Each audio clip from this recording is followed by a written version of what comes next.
반갑습니다. 예수는 믿교회입니다. 오늘은 주 예수를 믿으라 라는 제목으로 신약성경 사도행전 16장 16절에서 40절까지 좀 긴 말씀을 함께 보겠습니다.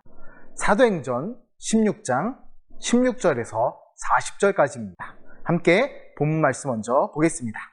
우리가 기도하는 곳에 가다가 점치는 귀신 들린 여종 하나를 만나니 점으로 그 주인들에게 큰 이익을 주는 자라.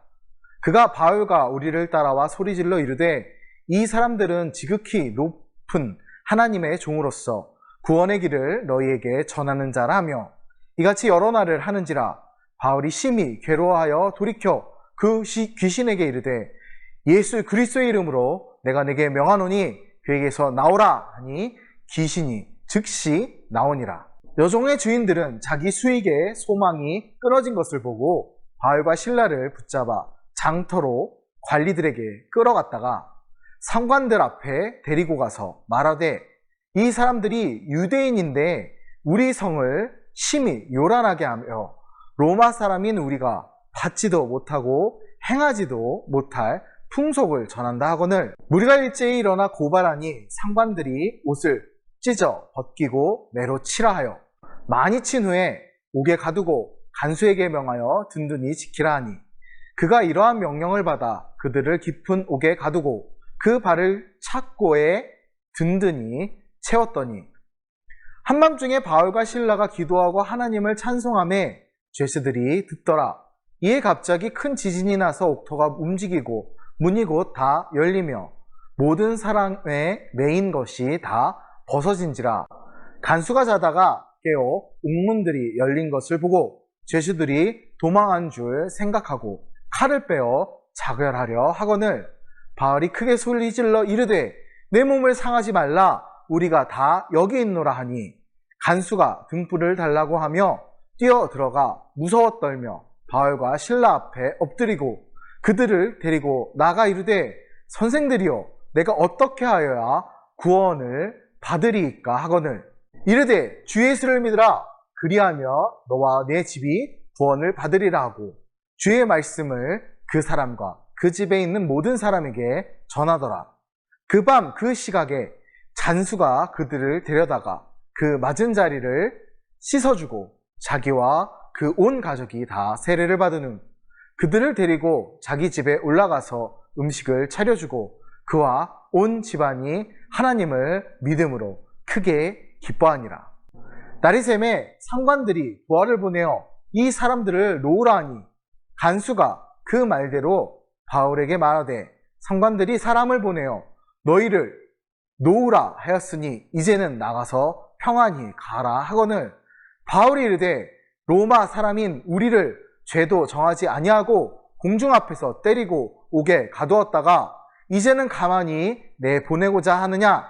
아니라 그들이 친히 와서 우리를 데리고 나가야 하리라 한데 부하들이 이 말을 성관들에게 보고하니 그들이 로마 사람이라 하는 말을 듣고 두려워하여 와서 권하여 데리고 나가 그 성에서 떠나기를 청하니 두 사람이 옥에서 나와 누디아의 집에 들어가서 형제들을 만나보고 위로하고 가니라. 아멘. 사람들은 지역이나 국적 피부색 등 의미 없는 기준으로 다른 이들을 차별하는 경향이 있습니다. 흔히 인종차별이라 하여 서구권에서 우리 동양 사람들 혹은 다른 피부색의 사람들을 차별하는 경우가 있죠. 이는 사실 사람이 죄성 안에 뿌리 박혀 있기 때문입니다.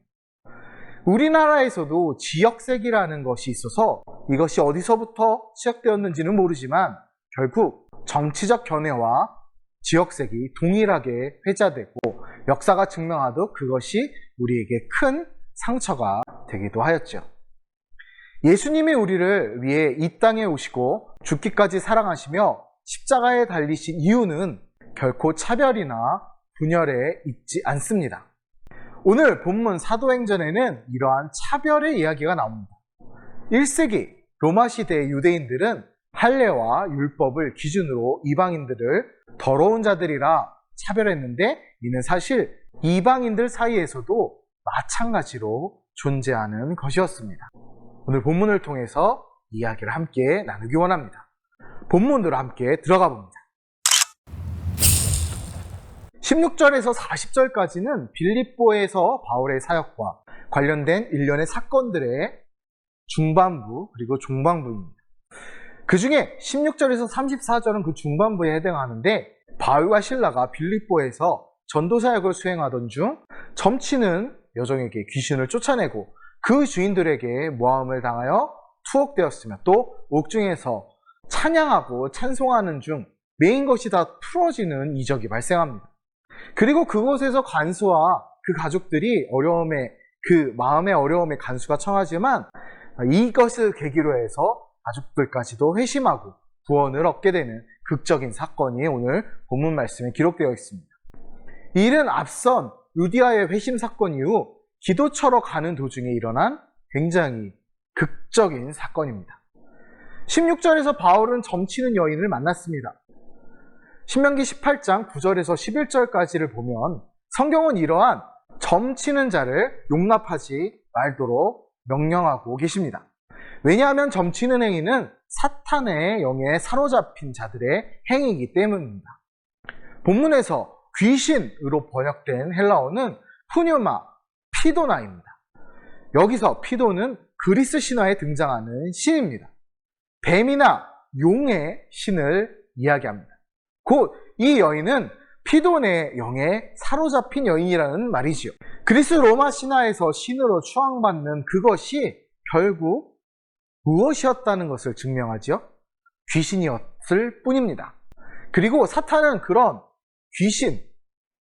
귀신의 영으로 우리를 현혹시키고 흔드는데, 그들은 마치 천사나 의의 일꾼과 같은 신적 존재로 여기는 것을 가장하여 나타납니다. 이에 대해서 고린도후서 11장 14, 15절에서 말씀하시죠. 결국 귀신의 힘은 하나님 앞에, 그리스도 예수 앞에 힘이 없습니다. 그들을 통해 우리가 누릴 수 있는 것은 아무것도 없습니다. 17절에서 여인은 바울을 알아보지요. 그가 바로 지극히 높으신 하나님의 종으로 구원의 길을 알려주는 사람이라는 것을 말입니다. 결국 18절에서 말씀하시듯 바울이 선포한 그리스도의 이름으로 그 여인 안에 있던 귀신은 힘을 잃고 즉시 나옵니다.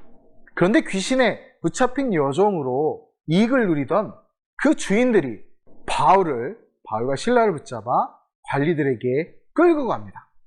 이들은 바울 일행을 유대인이라 규정하며 로마인인 자신들이 받아들일 수 없는 풍속을 전한다 고발합니다. 근데 그 풍속이라는 것도 명확한 죄를 이야기하지 않습니다. 한마디로 문화이죠. 누가는 이를 통해서 유대인이 갖고 있던 특권의식을 로마인들도 갖고 있었음을 나타냅니다. 특권의식은 어리석은 교만입니다. 선민이라 여겼던 이스라엘의 멸망을 통해 우리가 배울 수 있지요. 바울과 실라는 마치 예수님이 유대인들의 불법적인 재판에 의해 죽임을 당하셨듯이, 그리고 사도들이 유대인들에게 핍박을 받았듯 이번에는 소위 로마인들에게 매를 맞고 옥에 갇히게 됨으로써 그 차별적 행동들을 보여주십니다. 그러나 사도들이 유대인들에게 당한 고난을 통해 유대인들 중에서 제자를 얻었던 것처럼 바울과 실라는 이 고난을 통해 로마인들 중에서도 제자를 얻게 될 것입니다. 이어서 25절은 바울과 실라가 무고의 매를 맞고 감옥에 갇혔지만 밤중에 하나님께 기도하고 찬송하였음을 기록하고 있습니다. 옥에 갇혔다는 것은 그 마음의 상태가 굉장히 어렵다는 뜻이지요. 대부분 감옥에 간 사람들이 기쁨으로 그곳에 가는 경우가 없습니다. 그것도 24절에 기록하듯 깊은 감옥에, 깊은 옥에 갇혔습니다. 그럼에도 바울과 실라는 기도하고 찬송했습니다. 받은 고난조차도 그리스도를 전함으로, 복음을 전파함으로 얻는 영광으로 생각했던 것입니다. 구약의 욥기 1장 21, 22절에서 볼 수 있듯이 극심한 고난 속에 욥은 하나님을 원망하지 않고 오히려 찬송했습니다. 모든 자녀들을 잃고 재산을 잃은, 그리고 또 병을 얻은 욥이었지만 끝까지 하나님을 찬양할 수 있었던 것. 그것이 바로 믿음의 선배들이, 선조들이 우리에게 보여주는 신앙의 모범입니다. 우리가 고난 중에서도 하나님을 찬송하는 이유는 시편 91편 15절에서 그가 내게 간구하리니 내가 그에게 응답하리라. 그들이 환난 당할 때에 내가 그와 함께하여 그를 건지고 영화롭게 하리라. 아멘. 이 말씀대로 하나님의 역사를 간구하며 기도하는 것입니다. 그런데 이 역사는 거기서 끝나지 않습니다. 안식일에 기도할 곳을 찾아 강가에 갔다가 루디아와 그 가족을 구원으로 안내했던 바울과 실라는 옥에서도 기도하고 찬송하다가 그 간수와 가족을 구원했습니다. 하나님의 권세 앞에 옥문은 힘없이 열려버렸습니다. 죄수들이 도망간 줄 알고 스스로 죽으려 했던, 자결하려 하던 간수의 모습은 로마인들의 주 로드가 가이사의 권세가 얼마나 억압적이었는지를 우리에게 잘 보여줍니다.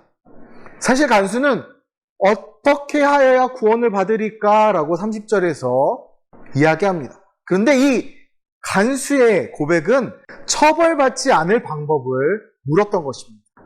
하지만 바울은 어떻게 하면 구원을 받습니까? 라는 질문에 대해 본질적인 대답으로 답합니다. 주 예수를 믿으라. 그리하면 너와 내 집이 구원을 얻으리라. 아멘. 로마인들은 가이사를 주라, 로드라 불렀지만 바울은 가이사가 아닌 예수님을 Jesus is the Lord, 바로 그 주님이 예수님이심을 이야기합니다.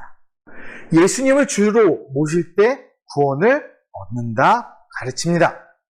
진정한 우리 삶의 주인이 누구신지 우리에게 명확하게 알려주는 말씀입니다. 결국 간수는 바울과 실라를 자기 집으로 영접하고 예수님을 믿었습니다.